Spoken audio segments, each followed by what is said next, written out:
अरे एकदा एक रोग आलता कोरोना व्हायरस, त्याला घरात बसून हरवेले आम्ही. म्हणजे कसं? तो रोग एकूण एकाला हात लावला तर दुसऱ्याला बी वाजाय, म्हणून घरात बसलो होतो आम्ही.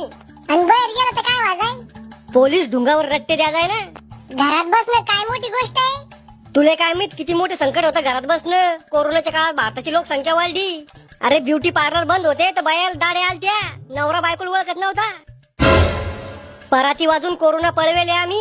बायाला काही कामं राहत नव्हते तर बायाला नवऱ्याच्या छातीवरचे केस उपटले होते. अरे बापरे. लहान लेकर घरातले सगळे बारदाने खोलून ठुजाय.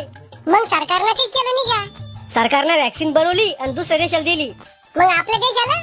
सरकारचं कसं आहे, बायको मारा पण शेजारीन जगली पाहिजे. तुम्ही मस्त आरामात असन घरामध्ये. काय याचा आराम? मी एक तंबाखूचा इडा 1 महिना खाल्ला होता. कसा? मी इडा खाजाय, तुकला की डबल तेल इस्त्रीवर गरम कर जाय, डबल चोश इडा खाजाय. Download ShareChat.